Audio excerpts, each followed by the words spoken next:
ये पहला 1.27 क्वेश्चन है फर्स्ट लेसन आपका इलेक्ट्रिक चार्जेज एंड फील्ड से। Consider a sphere of radius r with charge density distributed as rho at r is given is equal to kr. Rho is a function of r. Rho charge density जो है uniform नहीं है, it is a function of r। जैसे जैसे आप radius बढ़ाएंगे आपकी charge density बढ़ेगी, it is not uniform. For r is smaller than और equal to radius of the sphere. Radius of sphere के बराबर या उससे कम दूरी पे density is not uniform and it is a function of r and it becomes equal to 0 for r distance greater than the radius of the sphere. Now question number 1, find the electric field at all the points r. हर जगह आप electric field find out करें, भीतर में भी sphere के बाहर भी। तो दो जगह हमें इलेक्ट्रिक फील्ड निकालना है, एक स्फीयर के भीतर निकालेंगे और एक स्फीयर के बाहर निकालेंगे। तो सबसे पहले क्वेश्चन का आंसर हम लोग शुरू करें।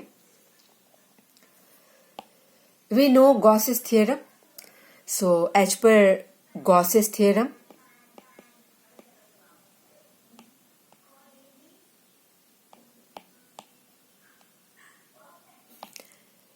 We know that surface integral of, surface के लिए यहाँ हमने एक गोल स्फीयर बना दिया है। सारे इलेक्ट्रिक फील्ड सरफेस के को हम ऐड कर लेंगे, जोड़ लेंगे। तो surface integral of electric field E dot ds we know this is equal to charge enclosed upon epsilon naught. तो ये आपका गॉसेस थ्योरम है। तो गॉसेस थ्योरम में जो राइट हैंड साइड है उसमें हमें क्या करना है, उसमें हमें छोटा छोटा सा ये जो 2 डायमेंशनल आपको फिगर दिख रहा है, इसे आप जैसा 3 डायमेंशनल समझें। थोड़ा अपने इमेजिनेशन पे थोड़ा सा बल दें और इसे 3 डायमेंशनल समझ लें और उसमें से हर छोटा छोटा ds हम चुनेंगे और हर छोटे से ds में इलेक्ट्रिक फील्ड जो है उस इलेक्ट्रिक फील्ड को और ऐसे हर ds के इलेक्ट्रिक फील्ड को जब हम ऐड करते हैं तो यहाँ हमें सरफेस इंटीग्रल मिलता है E डॉट ds का। अब यहाँ जैसा हम राइट हैंड साइड में देखें, यहाँ चार्ज इनक्लोज्ड है। We know that charge is equal to charge per unit volume is equal to charge density rho and rho is given, charge is not given. यहाँ आप देखें कि आपको रो दिया गया है। तो हम अपने चार्ज को रो के फॉर्म में निकालेंगे, लेकिन ये रो जो है, डेंसिटी जो है, this is not uniform, it is a function of r। तो हम क्या करेंगे कि एक r डैश डिस्टेंस पे एक छोटा सा वॉल्यूम ले लेंगे, डेल v। यहाँ हमने एक छोटा सा वॉल्यूम लिया हुआ है, डेल v वॉल्यूम ले लिया हुआ है और वहां का q डैश हम जरा निकाल रहे हैं।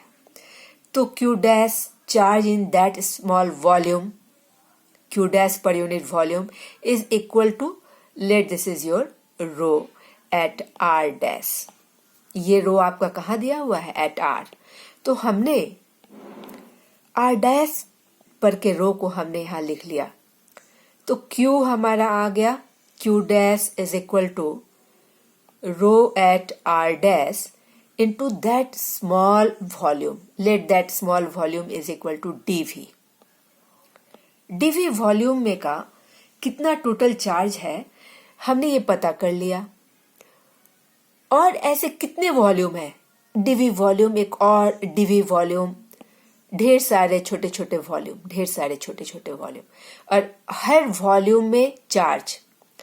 तो हमने dv वॉल्यूम का जब चार्ज ले लिया कि इतना चार्ज है, अब हम ऐसे हर चार्ज को जब हम ऐड करेंगे हर वॉल्यूम में जाकर के ऐड करेंगे, जितने चार्ज हैं।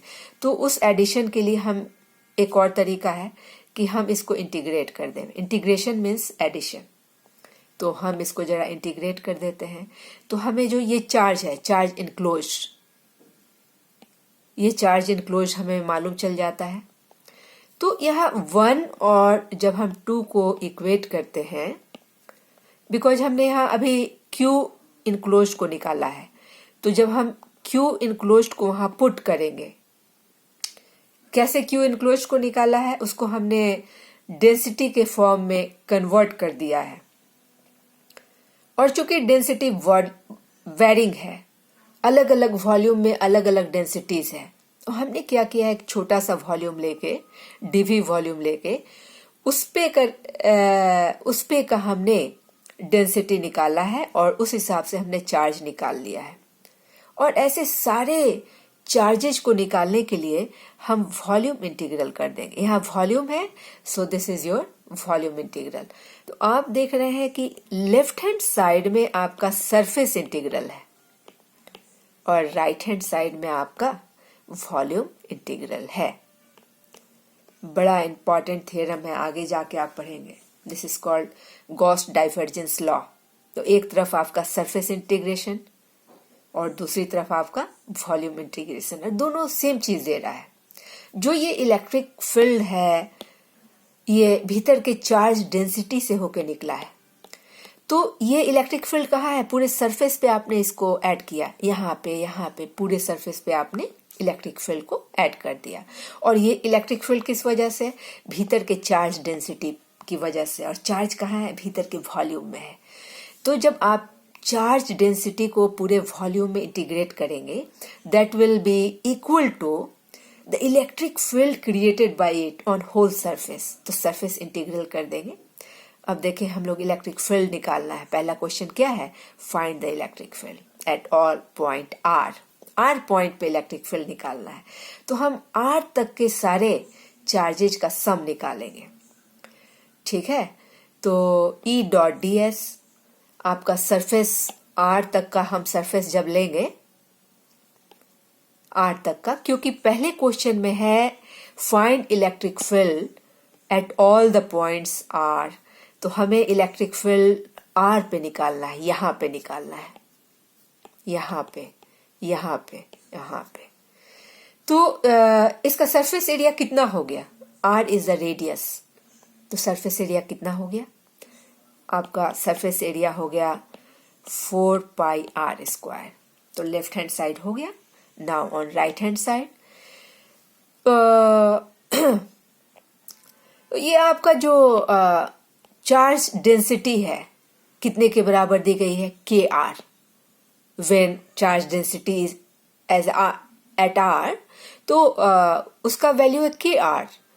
तो चार्ज डेंसिटी जब आर डैश पे है तो उसकी वैल्यू हो जाएगी के आर डैश, ठीक है। तो इसका हम जरा सरफेस नहीं, यहाँ वॉल्यूम इंटीग्रल निकालना है, निकालते हैं। अब आर को तो तुम कभी भी डीवी के टर्म में इंटीग्रेट कर ही नहीं सकते, तो हम जैसा डीवी को डी आर के फॉर्म में चेंज करें। तो हम जानते हैं कि volume 4/3 pi r cube. This is your volume. We know that.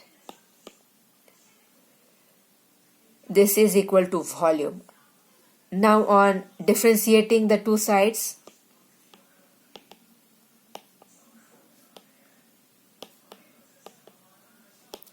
हमें क्या मिल गया, 4/3 with respect to r. तो हमें क्या मिल गया, 4/3 पाई dr/q/dr, और इधर आपको मिल गया dv/dr। तो क्या मिलता है, आप यहाँ ये भी ले सकते हैं, चूंकि हमने r डैश लिया हुआ है, क्यों ना हम यहाँ r डैश ले लें और इसको इंटीग्रेट डिफरेंशिएट कर लें r डैश के रेस्पेक्ट में, ठीक है। तो हम क्या देखते हैं, यहाँ dr डैश हो जाएगा, ठीक है। सो it implies that 4/3 pi and 3r dash square और इधर तो आपका यही हो जाएगा dv upon dr dash. 3 and 3 are cancelled. It implies that 4 pi r dash square dr dash is equal to dv. Now on putting value of dv in this equation 1, on putting from 2, on putting value of dv in 1, तो हमें क्या मिल जाता है? e into 4 pi r square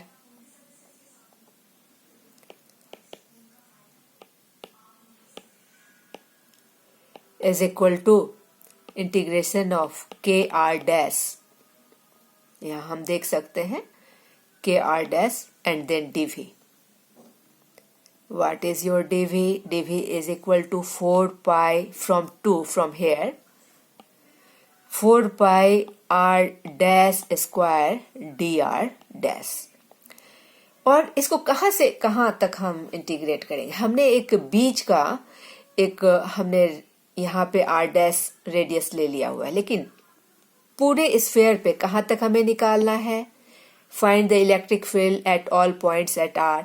तो हम r तक इसको integrate करेंगे. r तक में कितने चार्ज हैं? इधर जो चार्ज है उसको कहाँ तक इंटीग्रेट करना है? From 0 to r.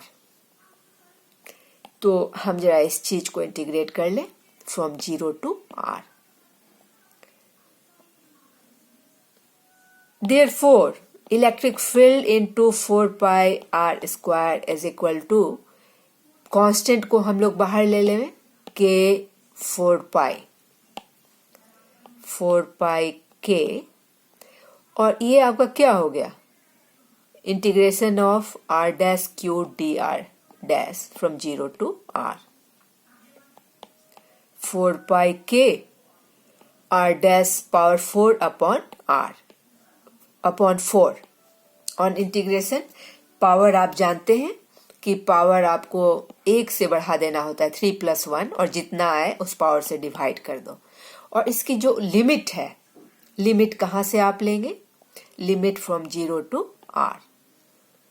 तो इस तरह से आप इलेक्ट्रिक फील्ड अपनी निकाल सकते हैं. E into 4 pi r square is equal to 4 pi k r power 4 upon 4. Pi is cancelled, r square is cancelled. So therefore E is equal to k r square upon 4. Is this okay? And yes, एक चीज तो आपकी और है, ये तो हमने okay, यहाँ पे थोड़ी सी छूट रही है. यहाँ पे देखिए, ये तो यहाँ एक चीज छूटा हुआ है. ये तो टोटल आपकी चार्ज हो गई. And surface integral of electric field is this upon epsilon naught, because total charge enclosed upon epsilon naught. यहाँ एक epsilon naught टर्म छूट रहा है, मिस हो रहा है. आप इस चीज को जरूर लिख लें. यहाँ पे देखें epsilon naught. तो ये तो हमने Q को निकाला, टोटल Q इनक्लोज्ड क्या है वो हमने निकाला, और उसमें हम यहाँ पे epsilon naught से डिवाइड कर देंगे. एक टर्म यहाँ मिसिंग था, तो आपका यहाँ पे क्या आ गया? 1 upon epsilon naught. यहाँ पे एक epsilon naught टर्म मिसिंग है. So finally here 4 epsilon naught. This is electric field inside. Similarly you can find electric field outside also. तो ये जो आपका इक्वेशन है, इसी में r के बजाय आउटसाइड के लिए here r is smaller than radius. अब हम क्या करेंगे? अब हम now when r is greater than radius, r बाहर ले लेंगे. तो r जब greater than radius लेंगे तो ये तो आपका जो आपने गॉसियन सरफेस लिया है ये तो आर हो जाएगा, लेकिन चार्ज कहाँ है? चार्ज तो आपके सारे रेडियस तक में ही है। तो चार्ज वाले इक्वेशन में हम 0 2 और यहाँ पे आर के बजाय रेडियस कैपिटल आर कर देंगे और इधर स्मॉल आर ही छोड़ देंगे, क्योंकि हम यहाँ जो सरफेस इंटीग्रल कर रहे हैं, सरफेस इंटीग्रल तो कहाँ कर रहे हैं? जहाँ हमने गॉसियन सरफेस लिया हुआ है, यहाँ पे हमें आर ही छोड़ना होगा। लेकिन यहाँ इस साइड में, राइट हैंड साइड में आपका चार्ज कहाँ तक है? आपका चार्ज रेडियस तक है। तो उस इक्वेशन में हम केवल left hand side, right hand side में ये जो लिमिट हमने ले रखी है, उस लिमिट में हम स्मॉल आर की जगह यहाँ कैपिटल आर कर देंगे और सारी चीजों को हम यूं ही छोड़ देंगे। So it implies that E 4 pi R square is equal to क्या है आपका 1/ε0 4 पाई के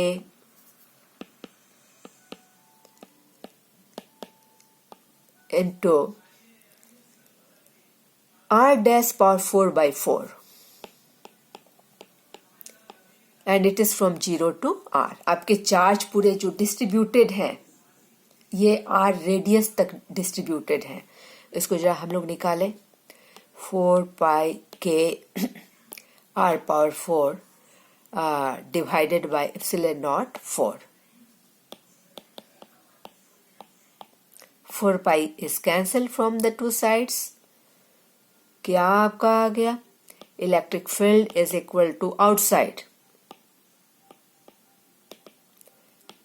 the sphere, electric field is E is equal to k r power 4 by ε0 4 r square।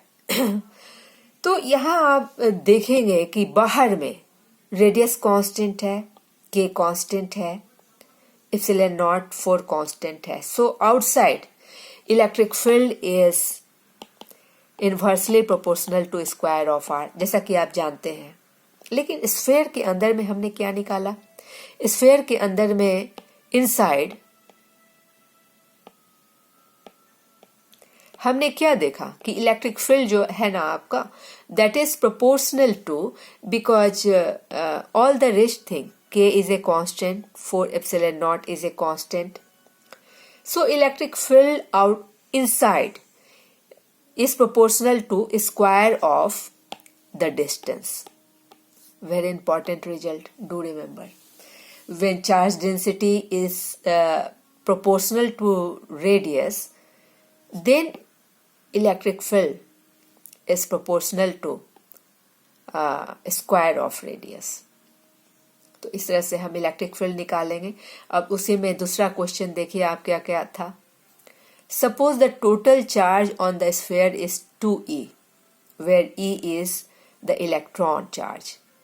Where can 2 protons be embedded such that the force on each of them is 0? Assume that the introduction of proton does not alter the negative charge distribution। तो यहाँ देख ले कि हमारा negative charge distribution है और r distance पे हमारा प्रोटॉन भी है। तो हम क्या करेंगे, हर प्रोटॉन पे एक प्रोटॉन हम कोई लेंगे, सपोज ये वाला प्रोटॉन, और इस प्रोटॉन पे एक इलेक्ट्रॉन की वजह से क्या फोर्स है, प्लस एक दूसरे प्रोटॉन की वजह से क्या फोर्स है, इसको जब हम निकाल लेंगे तो, और इसको नेट फोर्स को हम 0 कर देंगे, उससे हमारा क्या निकल आएगा, वेयर डिस्टेंस हम निकाल पाएंगे। तो सबसे पहले हम उसके, क्योंकि यही कंडीशन दिया हुआ है कि assuming that net force on each of them is 0, तो हम अभी फोर्स निकालने वाले हैं ईच ऑफ देम, किसी एक पे, हम एक प्रोटॉन पे हम फोर्स निकालेंगे। तो फोर्स तो हम जानते हैं, फोर्स क्या होता है भाई, फोर्स इज इक्वल टू हमारा होता है वहां का इलेक्ट्रिक फील्ड और वो चार्ज तो यही है, और वहां का electric field, this is force. तो ये हम पहला फोर्स निकालेंगे। फिर हम दूसरा force due to another proton, वो तो हम जानते हैं, दूसरे प्रोटॉन के कारण force 1/4πε0 the two protons E square by distance between them R and R to R का होल स्क्वायर। तो ये दो फोर्स अगर हम ऐड कर देवें और इसको जीरो कर देवें तो हमें ये डिस्टेंस R हम निकाल सकते हैं। तो यही हम करते हैं on adding 1 and 2।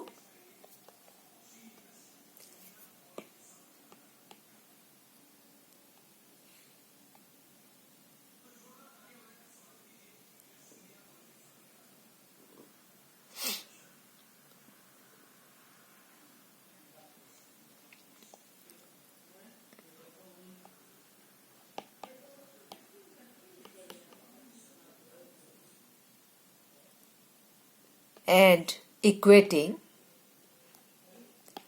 with 0 as force net is equal to 0। अब फोर्स नेट तभी 0 हो सकता है जैसा कि क्वेश्चन में दिया हुआ है, force net is equal to 0। ये तभी 0 होगा जब दोनों फोर्स ऑन 1 और force on 2, force 1 and force 2 दोनों इक्वल हों और दोनों अपोजिट हों। तो दोनों को जब आप ऐड करेंगे F1 माइनस F2, ये मिलके 0 हो जाने चाहिए। तो ये आपका रहा F2।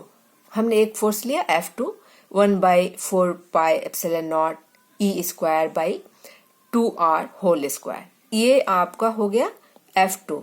उसमें से हमने F1 को माइनस किया। What is F1? F1 is E into E हमने रख लिया है यहाँ पे, और कैपिटल E ये जो इलेक्ट्रिक फील्ड थी, इलेक्ट्रिक फील्ड जो भीतर में है इलेक्ट्रॉन की वजह से, जरा हम देख लें कि भीतर में इलेक्ट्रिक फील्ड कितना निकल के आया है। KR square upon 4ε0, this is the electric field. So यहां हम जरा सा इलेक्ट्रिक फील्ड रख दें, KR स्क्वायर बाई 4ε0, और जब हम इसको माइनस करते हैं this must be equal to 0। तो यहां पे एक चीज आप जरा देखेंगे, we can find the value of this R। ये R की वैल्यू निकल सकती है, R की वैल्यू निकल सकती है अगर हम यहाँ K की वैल्यू पुट कर दें। जो हमें मिला हुआ है इक्वेशन में, density is equal to KR, हमें K का वैल्यू निकाल के पुट करना पड़ेगा। तो हम जैसा देखें, यहाँ हम लोगों ने फाइंड आउट किया था टोटल चार्ज, और टोटल चार्ज दिया गया है इक्वेशन में। Suppose the total charge on the sphere is 2E, where E is electron charge. तो टोटल चार्ज जो हमने कैलकुलेट किया है, यहां पे आप देखें, हमें मालूम है Gaussian theorem, E.ds electric field into surface area is equal to 1/ε0 into net charge enclosed. ये वाली जो चीज है आपकी टोटल चार्ज इनक्लोज्ड है। तो ये टोटल चार्ज जो इनक्लोज्ड है, इसको हम लोग निकाल लेंगे। टोटल चार्ज कहाँ तक हमें निकालना होगा? R रेडियस तक। एक्चुअली यहाँ पे टोटल चार्ज है, क्योंकि आप जो स्फीयर ले रखे हैं उसका रेडियस R है, रेडियस R है। तो what is total charge? Total charge is 4πkr⁴/4। इसी टोटल चार्ज को हम लोग यहाँ पे पुट करें, जब total charge sense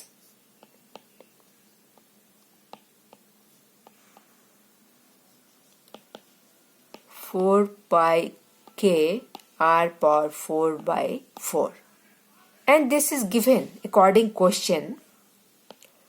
Total charge is equal to 2E is equal to 4πkr⁴/4।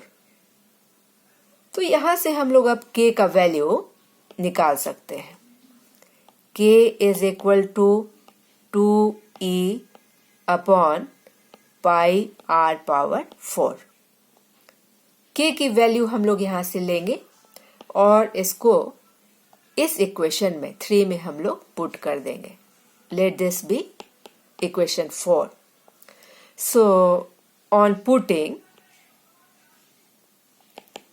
value of k in 3, कितना आपका आ गया 1/4 pi epsilon naught e square by 4r square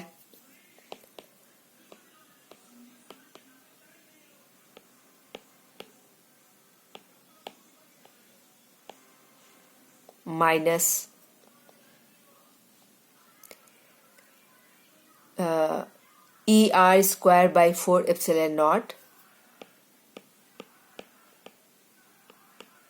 into k की value 2e upon pi r power